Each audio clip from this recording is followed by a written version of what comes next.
প্রথম স্তরে পহেলা বৈশাখ উদযাপিত হতো জমিদারদের আমলে, সম্রাটদের আমলে। জমিদাররা তাদের সাধারণ মানুষের কাছ থেকে যে ট্যাক্স বা খাজনা সংগ্রহ করত ফসলের, সেটা চৈত্র মাসের শেষে, বছরের শেষে খাজনা সংগ্রহ করা হয়ে গেলে আনন্দ স্বরূপ, উৎসব স্বরূপ, খুশি হয়ে তারা পহেলা বৈশাখে মানুষের মাঝে মিষ্টি বিতরণ করতেন এবং সাধারণ মানুষও সেই মিষ্টি সানন্দে গ্রহণ করতেন এবং নিজেরা আনন্দ ভাগাভাগি করতেন, কারণ খাজনা রাজনা পরিশোধ হয়ে গেছে, তাদের মধ্যেও একটা নির্ভার একটা ভাব চলে আসতো। দ্বিতীয় যে স্তরটি আমরা দেখতে পাই সেটি হলো জমিদার প্রথা যখন বিলুপ্ত হয়ে গেল, তখন পহেলা বৈশাখ মানে ছিল হালখাতা। হালখাতা ছাড়া পহেলা বৈশাখ আর তেমন কিছুই ছিল না।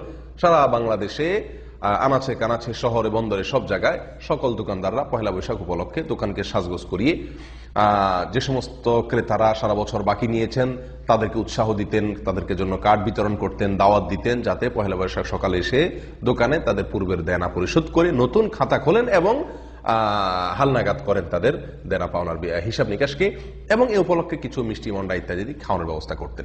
সবার ভিতরে এক ধরনের আনন্দের আবহ ছিল। এটার মধ্যেও কোনো জাতীয় ভাব ছিল না, বরং এটাও নিছক সামাজিক একটি আনন্দ, সামাজিক একটি উৎসব হিসাবে উদযাপিত হতো। এ ছিল পহেলা বৈশাখের দ্বিতীয় ধাপ বা দ্বিতীয় স্তরের ইতিহাস। এরপরে শুরু হলো তৃতীয় স্তরে পহেলা বৈশাখ উদযাপনের চিত্র।